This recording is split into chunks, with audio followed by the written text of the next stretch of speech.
Hoy en Coffee Letras, cuentos de Agatha Christie. El cuarto hombre.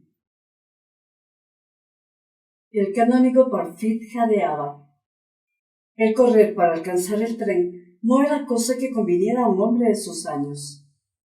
Su figura ya no era lo que fue, y con la pérdida de su esbelta silueta había ido adquiriendo una tendencia a quedarse sin aliento, que el propio canónigo solía explicar con dignidad diciendo: «Es el corazón». Exhalando un suspiro de alivio, se dejó caer en una esquina del compartimiento de primera. El calorcillo de la calefacción le resultaba muy agradable. Fuera estaba nevando. Además, era una suerte haber conseguido situarse en una esquina, siendo el viaje de noche y tan largo. Debieron haber puesto cochecama en aquel tren.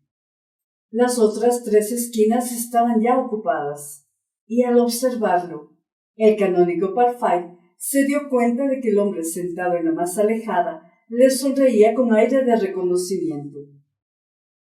Era un caballero pulcramente afeitado, de rostro burlón y cabellos oscuros que comenzaban a blanquear en las sienes. Su profesión era sin duda alguna la de abogado, y nadie lo hubiera tomado por otra cosa ni un momento siquiera.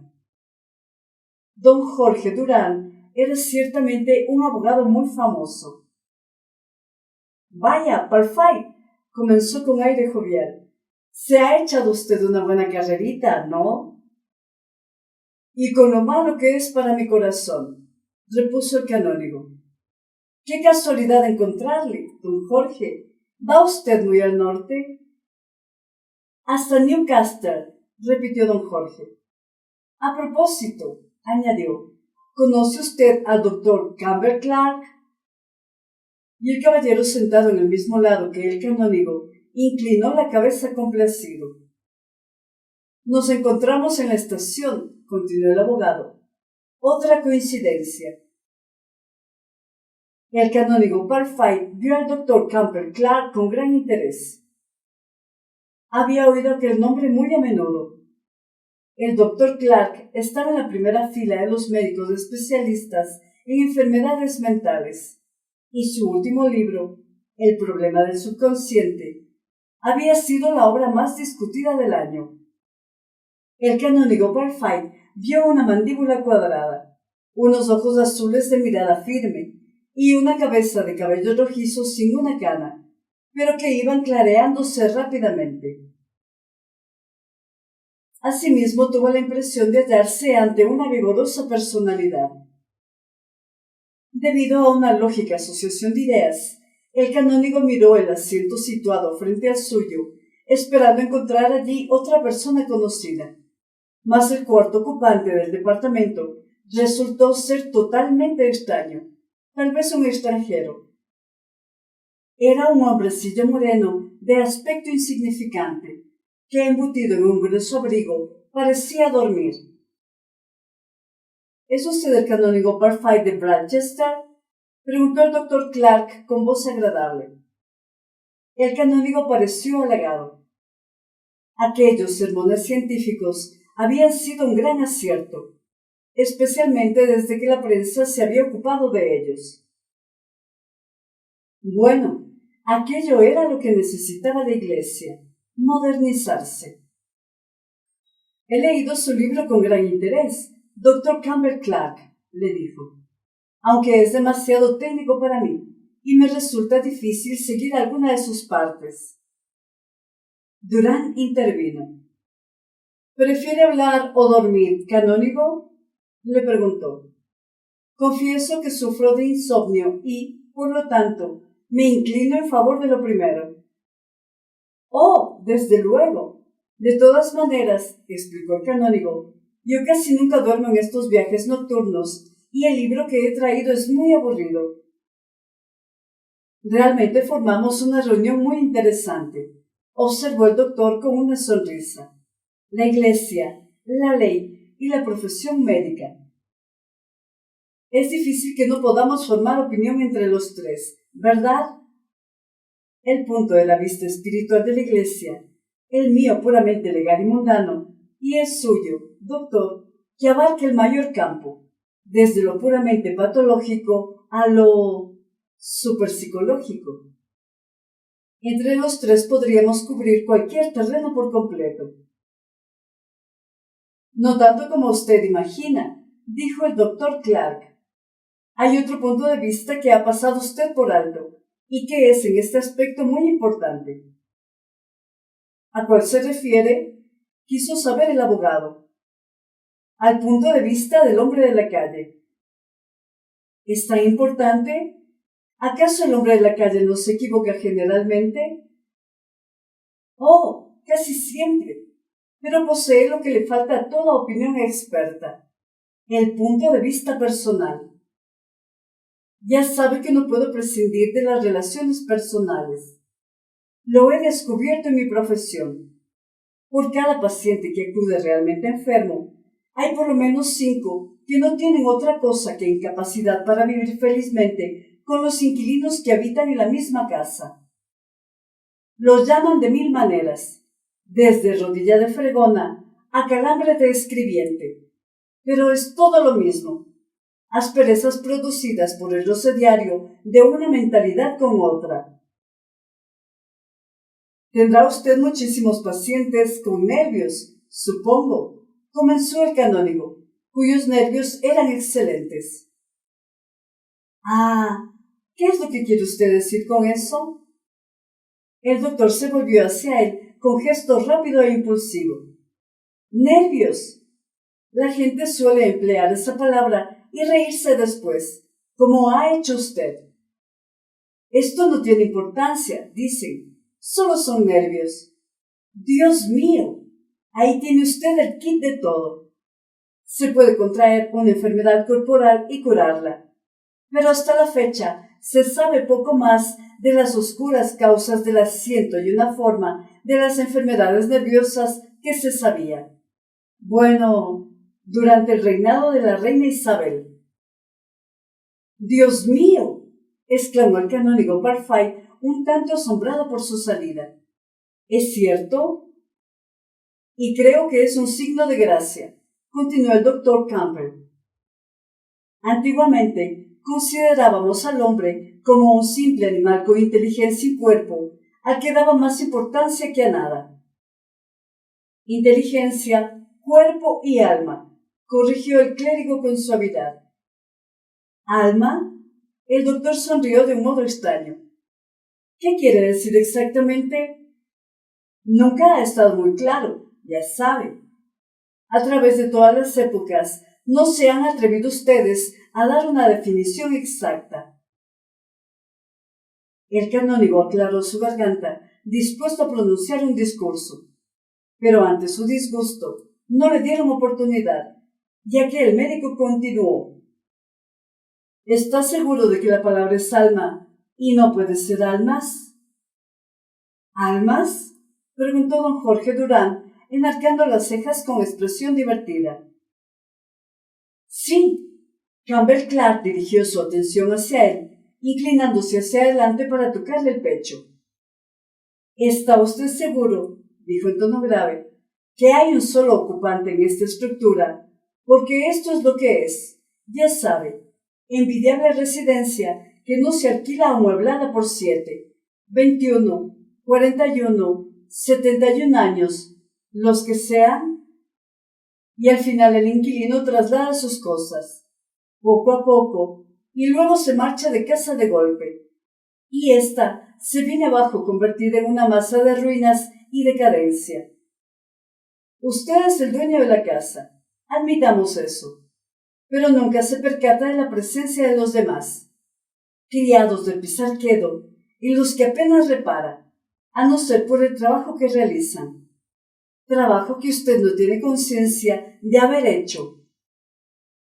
Oh, amigos, estados de ánimo que se apoderan de uno y le hacen ser un hombre distinto, como se dice vulgarmente. Usted es el rey del castillo, ciertamente, pero puede estar seguro de que allí está también instalado tranquilamente el pillastre redomado. Mi querido Clark, replicó el abogado. Me hace usted sentirme realmente incómodo. Es que mi interior es, en realidad, campo de batalla en que luchan distintas personalidades. ¿Es la última palabra de la ciencia? Ahora fue el médico quien se encogió de hombros. Su cuerpo lo es, dijo en tono seco. ¿Por qué no puede serlo también la mente? Muy interesante, exclamó el canónigo Parfait. Ahí maravillosa ciencia, maravillosa ciencia. Y para sus adentros agregó, puedo preparar un sermón muy atrayente basado en esta idea. Mas el doctor Campbell Clark se había vuelto a reclinar en su asiento una vez pasada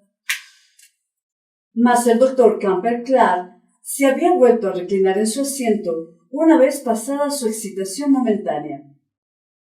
A decir verdad, observó con su aire profesional, es un caso de doble personalidad el que me lleva esta noche a Newcastle. Un caso interesantísimo. Un individuo neurótico, desde luego, pero un caso auténtico. Doble personalidad, repitió don Jorge Durán pensativo. No es tan raro según tengo entendido. Existe también la pérdida de memoria, ¿no es cierto? El otro día surgió un caso así ante el Tribunal de Testamentarias. El doctor Clark asintió. Desde luego, el caso clásico fue el de Felisa Bault. ¿No recuerda haberlo oído? Claro que sí, expuso el canónigo Parfait. Recuerdo haberlo leído en los periódicos.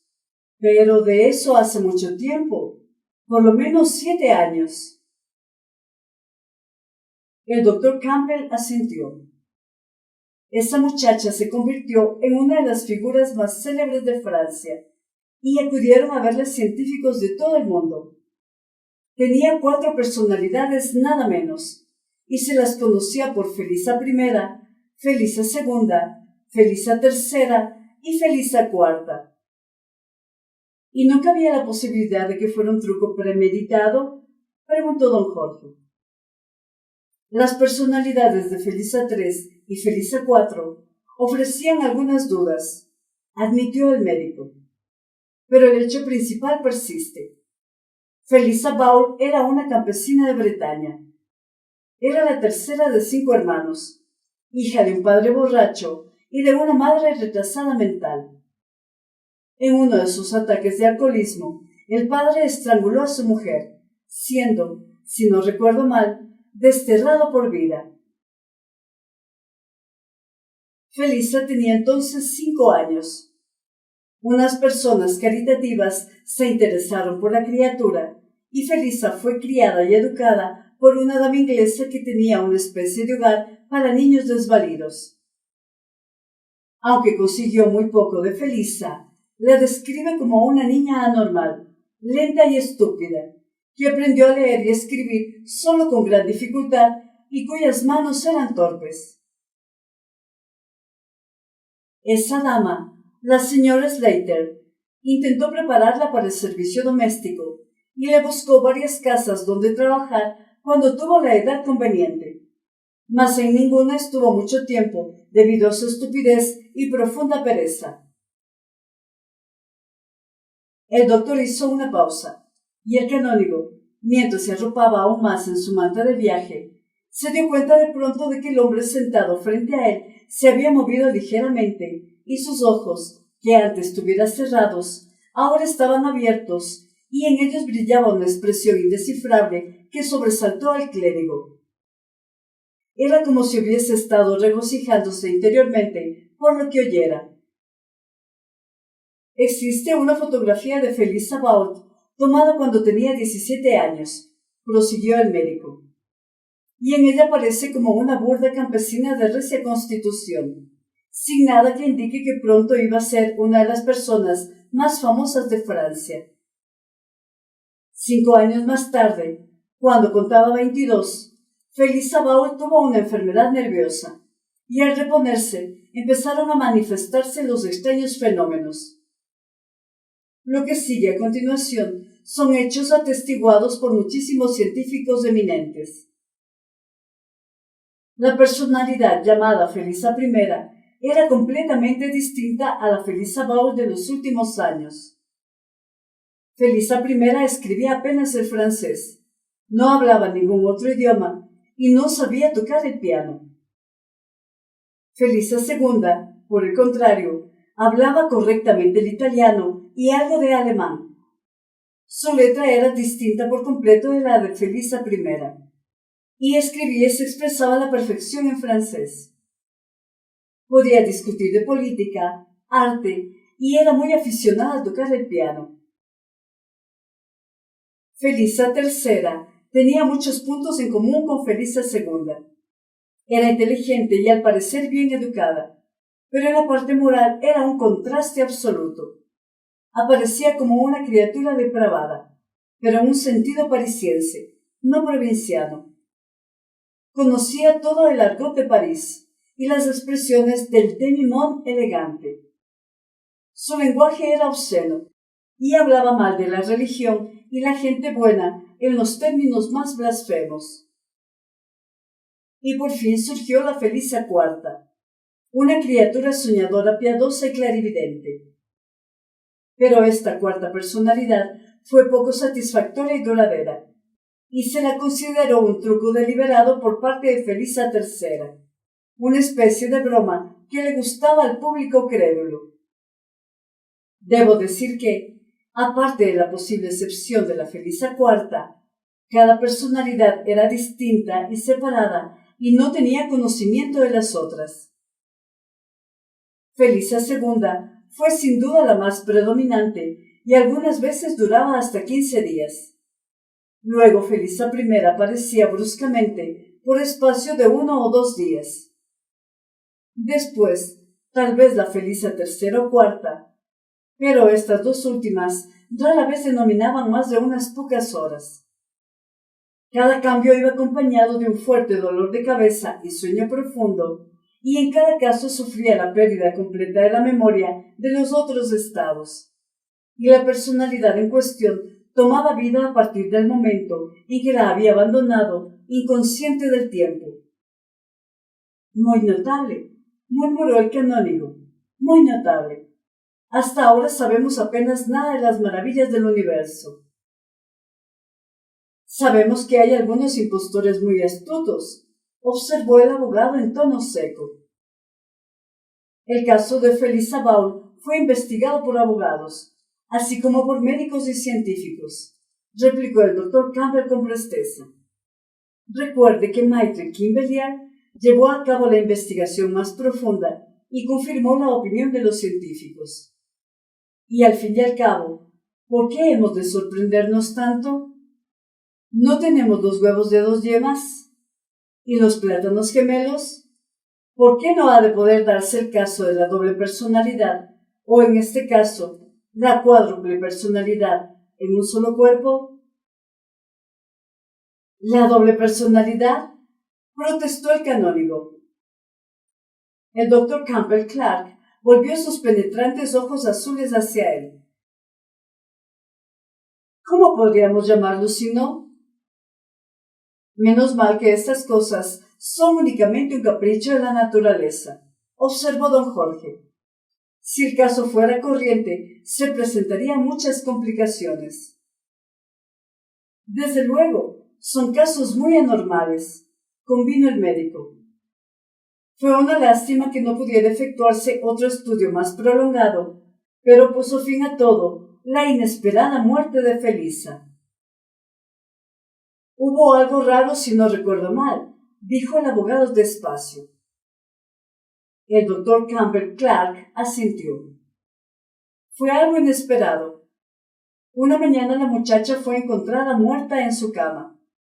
Había sido estrangulada, pero ante la estupefacción de todos, demostró sin lugar a dudas que se había estrangulado ella misma. Las señales de su cuello eran las de sus dedos. Un sistema de suicidio que, aunque no es físicamente imposible, requiere una extraordinaria fuerza muscular y una voluntad casi sobrehumana. Nunca se supo lo que la había impulsado a suicidarse. Claro que su equilibrio mental siempre había sido insuficiente. Sin embargo, ahí tiene. Se ha corrido para siempre la cortina sobre el misterio de Felisa Bault. Fue entonces cuando el ocupante de la cuarta esquina se echó a reír. Los otros 3 hombres saltaron como si hubieran oído un disparo. Habían olvidado por completo la existencia del cuarto, y cuando se volvieron hacia el lugar donde se hallaba sentado y todavía rebujado en su abrigo, rió de nuevo. «Deben perdonarme, caballeros», dijo en perfecto inglés, aunque con un ligero acento extranjero, y se incorporó mostrando un rostro pálido con un pequeño bigotillo. «Sí, deben ustedes perdonarme», dijo con una cómoda inclinación de cabeza. «Pero la verdad es que la ciencia dice alguna vez la última palabra». «¿Sabe algo del caso que estábamos discutiendo?», le preguntó el doctor cortésmente. «¿Del caso? No, pero la conocí». «¿A Felisa Bault?» «Sí, y a Annette Ravel también». «No han oído hablar de Annette Ravel, ¿verdad?» Y, no obstante, la historia de una es la historia de la otra. Créanme, no sabrán nada de Felisa Bault si no conocen también la historia de Annette Ravel. Sacó un reloj para consultar la hora. «Falta media hora hasta la próxima parada. Tengo tiempo de contarles la historia. Es decir, si a ustedes les interesa escucharla». «Cuéntela, por favor», dijo el médico. «Me encantaría oírla», exclamó el pastor. Don Jorge Durán se limitó a adoptar una actitud de atenta escucha. «Mi nombre, caballeros», comentó el extraño compañero de viaje, «es Raúl Latardeu. Usted acaba de mencionar a una dama inglesa, la señorita Slater, que se ocupa en obras de caridad. Yo la conocí en Bretaña, en un pueblecito pesquero, y cuando mis padres fallecieron, víctimas de un accidente ferroviario, fue la señorita Slater quien vino a rescatarme y me salvó de algo equivalente a los reformatorios ingleses. Tenía unos 20 chiquillos a su cuidado, niños y niñas. Entre estas se encontraban Felisa Bault y Annette Ravel. Si no consigo hacerles comprender la personalidad de Annette, caballeros, no comprenderán nada. Era hija de lo que ustedes llaman un filly de Joy, que había muerto tuberculosa abandonada por su amante. La madre fue bailarina y Annette también tenía el deseo de bailar. Cuando la vi por primera vez tenía 11 años, y era una niña vivaracha, de ojos brillantes y prometedores, una criatura todo fuego y vida. Y enseguida, me convirtió en su esclavo. «Raúl, haz esto. Raúl, haz lo otro». Y yo obedecía. Yo la idolatraba y ella lo sabía. Solíamos ir a la playa, los 3, ya que Felisa venía con nosotros. Y allí Annette, quitándose los zapatos y las medias, bailaba sobre la arena. Y luego, cuando le faltaba el aliento, nos contaba lo que quería llegar a ser. Estás escuchando Coffee Letras, con Eva Grijalva. Verán, yo seré famosa. Sí, muy famosa. Tendré cientos y miles de medias de la seda más fina, y viviré en un departamento maravilloso. Todos mis adoradores serán jóvenes, guapos y ricos. Cuando yo baile, todo París irá a verme. Gritarán y se volverán locos con mis danzas. Y durante los inviernos no bailaré, iré al sur a gozar del sol. Allí hay pueblecitos con naranjos, y comeré naranjas. Y en cuanto a ti, Raúl, nunca te olvidaré por muy rica que sea. Te protegeré para que estudies una carrera. Felisa será mi doncella. No, sus manos son demasiado torpes. Míralas, qué grandes y toscas. Felisa se ponía furiosa al oír esto, y entonces Annette continuó pinchándola. Es tan fina, Felisa, tan elegante y distinguida. Es una princesa disfrazada. Mi padre y mi madre estaban casados, y los tuyos no, replicaba Felisa con rencor. Sí, y tu padre mató a tu madre. Bonita cosa ser la hija de un asesino. Y el tuyo dejó morir a tu madre, era la contestación de Felisa. Ah, sí. Annette se ponía pensativa. Hay que conservarse fuerte y bien. Yo soy fuerte como un caballo, presumía Felisa. Y desde luego lo era. Tenía 2 veces la fuerza de cualquier niña del hogar y nunca estaba enferma. Pero era estúpida, ¿comprende? Estúpida como una bestia bruta. A menudo me he preguntado por qué seguía a Annette como lo hacía. Era una especie de fascinación. Algunas veces creo que lo odiaba, y no es de extrañar, puesto que Annette no era amable con ella. Se burlaba de su lentitud y estupidez, provocándola delante de los demás. Yo había visto a Felisa ponerse lívida de rabia. Algunas veces pensé que iba a rodear la garganta de Annette con sus dedos hasta acabar con su vida. No era lo bastante inteligente como para contestar a los improperios de Annette, pero con el tiempo aprendió una respuesta que nunca fallaba. Era el referirse a su propia salud y fuerza. Había aprendido lo que yo siempre supe, que Annette envidiaba su fortaleza física y ella atacaba instintivamente el punto débil de la armadura de su enemiga.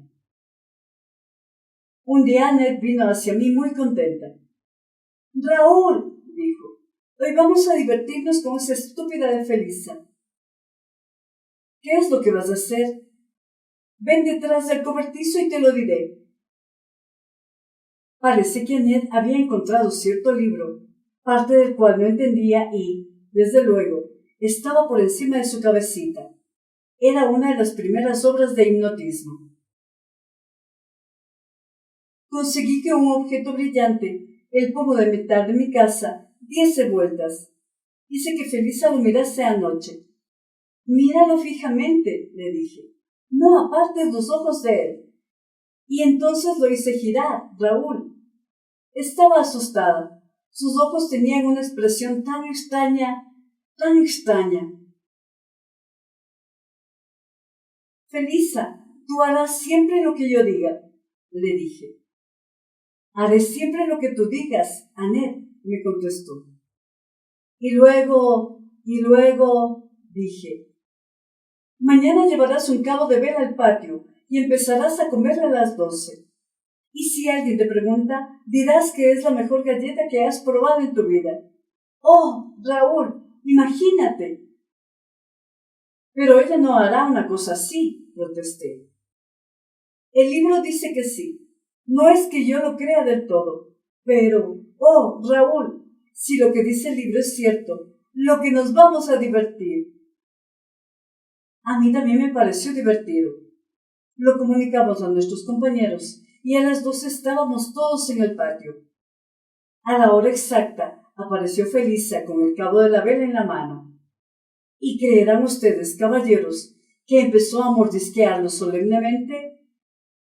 Todos nos desternillábamos de risa.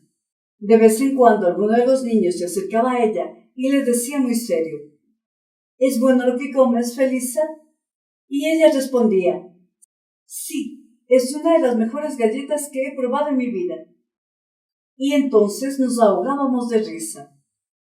Al fin nos reímos tan fuerte que el ruido pareció despertar a Felisa y se dio cuenta de lo que estaba haciendo. Parpadeó extrañada, miró la vela y luego a todos, pasándose la mano por la frente. «Pero, ¿qué es lo que estoy haciendo aquí?», murmuró. «Te estás comiendo una vela de cebo», le gritamos. «Yo te lo hice hacer, yo te lo hice hacer», exclamó Annette, bailando a su alrededor. Felisa la miró fijamente unos instantes y luego se fue acercando a ella. «¿De modo que has sido tú quien me puso en ridículo? Creo recordar. Ah, te mataré por esto». Habló en tono tranquilo, pero Annette echó a correr refugiándose detrás de mí. «¡Sálvame, Raúl! ¡Me da miedo Felisa! Ha sido solo una broma, Felisa. Solo una broma, ¿comprendes?» No me gustan esta clase de bromas, replicó Felisa. Te odio, los odio a todos. Y echándose a llorar, se marchó corriendo. Yo creo que Annette estaba asustada por el resultado de su experimento, y no intentó repetirlo. Pero a partir de aquel día su ascendencia sobre Felisa se fue haciendo más fuerte. Ahora creo que Felisa siempre la odió, pero sin embargo no podía apartarse de su lado y solía seguirla como un perro. Poco después de esto, caballeros, me encontraron un empleo y solo volví al hogar durante mis vacaciones. No se había tomado en serio el deseo de Annette de ser bailarina, pero su voz se hizo más bonita a medida que iba creciendo, y la señorita Slater consintió gustosamente en dejarla aprender canto. Annette no era perezosa y trabajaba febrilmente, sin descanso, y la señorita Slater se vio obligada a impedir que se excediera, y en cierta ocasión me habló de ella. Tú siempre has apreciado mucho a Annette, me dijo. Convéncela para que no se esfuerce demasiado. Últimamente tose de una manera que no me gusta. Mi trabajo me llevó lejos poco después de esta conversación. Recibí 1 o 2 cartas de Annette al principio, pero luego silencio. Los 5 años que permanecí en el extranjero. Por pura casualidad, cuando regresé a París, me llamó la atención un cartel anuncio con el nombre de Annette Ravelli y su fotografía. La reconocí enseguida. Aquella noche fui al teatro en cuestión. Annette cantaba en francés e italiano, y en escena estaba maravillosa. Después fui a verla al camerino y me recibió enseguida. «¡Vaya, Raúl!», exclamó tendiéndome las manos. «Esto es maravilloso. ¿Dónde has estado todos estos años?». Yo se lo hubiera dicho, pero no deseaba escucharme. «¿Ves? Ya casi he llegado». Y con un gesto triunfal me señaló el camerino lleno de flores. «La señorita Slater debe estar orgullosa de tu éxito». «¿Esa vieja? No, por cierto. Ella me había destinado al conservatorio, a los conciertos, pero yo soy un artista. Y es aquí, en los teatros de variedades, donde puedo expresar mi personalidad». En aquel momento entró un hombre de mediana edad, atractivo y distinguido. Por su comportamiento, comprendí enseguida que se trataba del mecenas de Annette. Me miró de soslayo y Annette le explicó. «Es un amigo de la infancia. Está de paso en París. Ha visto mi retrato en un anuncio. Et voilà». Aquel hombre era muy amable y cortés, y delante de mí sacó una pulsera de brillantes y rubíes que colocó en la muñeca de Annette. Cuando me levanté para marcharme, ella me dirigió una mirada de triunfo, diciéndome en un susurro. «He llegado, ¿verdad? ¿Comprendes? Tengo el mundo a mis pies». Pero al salir del camerino, la oí toser con una tos seca y dura. Sabía muy bien lo que significaba. Era la herencia de su madre tuberculosa. Volví a verla 2 años más tarde. Había ido a buscar refugio junto a la señorita Slater. Su carrera estaba arruinada. Era tal lo avanzado de su enfermedad que los médicos dijeron que nada podía hacerse. Ah, nunca olvidaré cómo la vi entonces. Estaba echada en una especie de cobertizo montado en el jardín. La tenían día y noche al aire libre. Sus mejillas estaban hundidas y sus ojos brillantes y febriles. Me saludó con tal desesperación que me quedé estupefacto. «¡Cuánto me alegro de verte, Raúl! Tú ya sabes bien lo que dicen, que no me pondré bien. Lo dicen a mis espaldas, ¿comprendes? Conmigo son todos amables y tratan de consolarme. Pero no es cierto, Raúl, no es cierto. Yo no me dejaré morir. Morir con la vida tan hermosa que se extiende ante mí. Es la voluntad de vivir lo que importa. Todos los grandes médicos lo dicen. Yo no soy de esos seres débiles que se abandonan. Ya empiezo a sentirme mejor, muchísimo mejor. ¿Oyes? Y se incorporó apoyándose sobre un codo para dar más énfasis a sus palabras. Luego cayó hacia atrás, presa de un ataque de tos que estremeció su delgado cuerpo. La tos no es nada, consiguió decir, y las hemorragias no me asustan. Sorprenderé a los médicos. Es la voluntad lo que importa. Recuerda, Raúl, yo viviré. Era una pena, ¿comprenden? Una pena. En aquel momento llegaba Félix Sabaud con una bandeja y un vaso de leche caliente, que dio a Annette, mirando cómo lo bebía con expresión que no pude descifrar, como con cierta satisfacción. Annette también captó aquella mirada y dejó caer el vaso, que se hizo pedazos. ¿La has visto? Así es como me mira siempre. Ella se alegra de que vaya a morir. Sí, disfruta. Ella es fuerte y sana. Mírala, nunca ha estado enferma, ni un solo día, y todo para nada. ¿De qué le sirve ese corpachón? ¿Qué va a sacar de él? Felisa se agachó para coger los pedazos de cristal. No me importa lo que diga, comenzó con voz inexpresiva. ¿A mí qué? Soy una chica respetable, y en cuanto a ella, sabrá lo que es el purgatorio dentro de poco. Yo soy cristiana y nada digo. ¡Tú me odias!, exclamó Annette. Siempre me has odiado. Ah, pero de todas maneras puedo encantarte. Puedo hacer que hagas mi voluntad. Mira, ahora mismo, si te lo pidiera, sin ninguna duda te pondrías de rodillas ante mí encima de la hierba. No seas absurda, dijo feliz e intranquila. Pues sí que lo harás, para complacerme. Arrodíllate. Yo, Annette, te lo pido. Arrodíllate, Felisa. No sé si sería por el maravilloso mandato de su voz o por un motivo más profundo, pero el caso es que Felisa obedeció. Se puso de rodillas lentamente, con los brazos extendidos hacia adelante y el rostro ausente mirando estúpidamente al vacío. Annette, echando la cabeza hacia atrás, rió con todas sus fuerzas. Mira qué cara más estúpida pone. Qué ridículo está. Ya puedes levantarte, Felisa. Gracias. Es inútil que frunzas el ceño. Soy tu ama, y tienes que hacer lo que yo diga. Se desplomó exhausta sobre las almohadas, y Felisa, recogiendo la bandeja, se alejó lentamente. Una vez se volvió a mirar por encima del hombro, y el profundo resentimiento de su mirada me sobresaltó.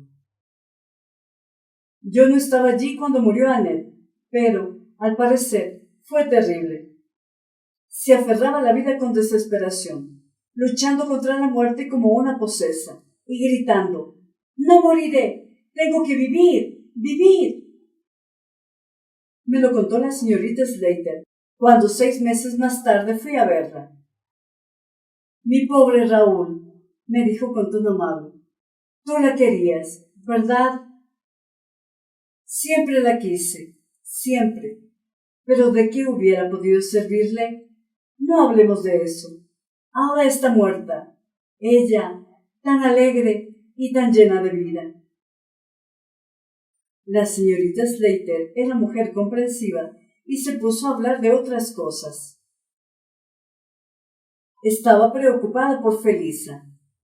La joven había sufrido una extraña crisis nerviosa y desde entonces su comportamiento era muy extraño.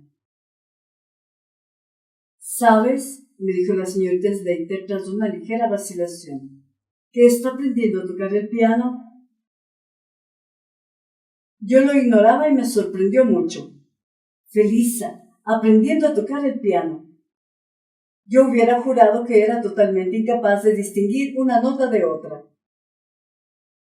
«Dicen que tiene talento», continuó la señorita Slater. «No comprendo. Siempre la había considerado... Bueno, Raúl, tú mismo sabes que siempre fue una niña estúpida». Asentí. «Su comportamiento es tan extraño que no sé qué pensar». Pocos minutos después entré en la sala de lectura. Felisa tocaba el piano, la misma tonadilla que oí cantar a Annette en París. Comprendan, caballeros, que me quedé de una pieza. Y luego, al oírme, se interrumpió de pronto, volviéndose a mirarme con ojos llenos de malicia e inteligencia. Por un momento pensé, bueno, no voy a decirles lo que pensé entonces. —¡Tiens! —exclamó. —¿De manera que es usted Monsieur Raoul? No puedo describir cómo lo dijo. Para Annette nunca había dejado de ser Raúl, pero Felisa, desde que volvimos a encontrarnos de mayores, siempre me llamaba Monsieur Raoul. Mas entonces lo dijo de un modo distinto, como si el Monsieur fuera algo divertido. —Vaya, Felisa —le contesté—, te veo muy cambiada. —Sí —replicó pensativa—, es curioso, pero no te pongas serio, Raúl. Decididamente te llamaré Raúl. ¿Acaso no jugábamos juntos cuando éramos niños? La vida se ha hecho para reír. Hablemos de la pobre Annette, que está muerta y enterrada. ¿Estará en el purgatorio o dónde? Y tarareó cierta canción, desentonando bastante, pero las palabras llamaron mi atención. —¡Felisa! —exclamé—, ¿sabes italiano? —¿Por qué no, Raúl? Yo no soy tan estúpida como parecía. Y se rió de mi confusión. —No comprendo —comencé a decir—. Pues yo te lo explicaré. Soy una magnífica actriz, aunque nadie lo sospechaba. Puedo representar muchos papeles, y muy bien, por cierto. Volvió a reír y salió corriendo de la habitación antes de que pudiera detenerla. La volví a ver antes de marcharme. Estaba durmiendo en un sillón y roncaba pesadamente. La estuve mirando fascinado, aunque me repelía. De pronto se despertó sobresaltada, y sus ojos apagados y sin vida se encontraron con los míos. —Monsieur Raoul —murmuró mecánicamente—. Sí, Felisa, yo me marcho. ¿Querrás tocar algo antes de que me vaya? —¿Yo? ¿Tocar? ¿Se está riendo de mí, Monsieur Raoul? ¿No recuerdas que esta mañana tocaste para mí? Felisa meneó la cabeza. —¿Tocar yo? ¿Cómo es posible que sepa tocar una pobre chica como yo? Hizo una pausa como si reflexionara, y luego se acercó a mí. —Monsieur Raoul, ocurren cosas extrañas en esta casa. Le gastan a una bromas. Varían las horas del reloj. Sí, sé lo que digo. Y todo eso es obra de ella. —¿De quién? —pregunté sobresaltado. —De Annette, esta malvada. Cuando vivía siempre me estaba atormentando. Y ahora que ha muerto, vuelve del otro mundo para seguir mortificándome. La miré fijamente.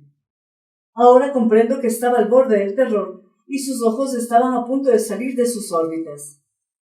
—Es mala, le aseguro que es mala.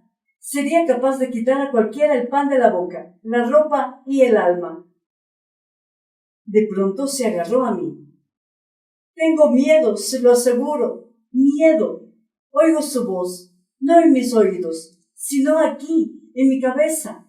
Se tocó la frente. Me llevará muy lejos, y entonces, ¿qué haré? ¿Qué será de mí? Su voz se fue elevando hasta convertirse en un alarido, y vi en sus ojos el terror de las bestias acorraladas. De pronto sonrió. Fue una sonrisa agradable, llena de astucia, que me hizo estremecer.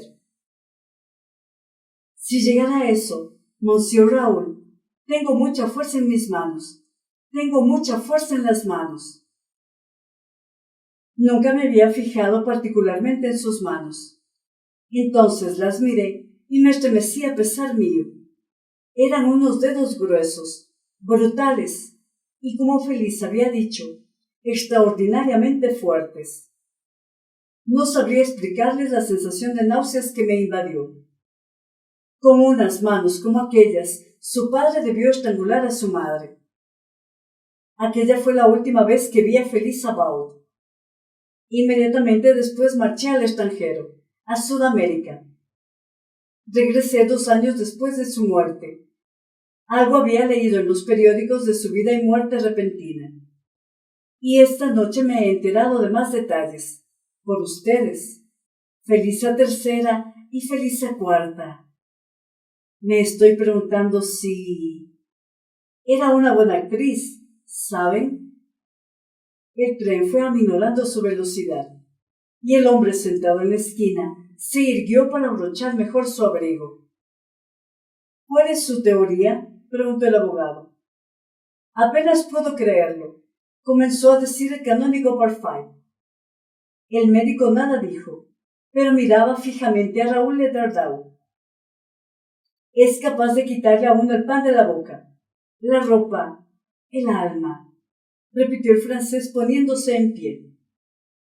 Les aseguro, messieurs, que la historia de Felice About es la historia de Annette Ravel.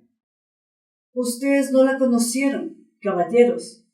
Yo sí, y amaba mucho la vida.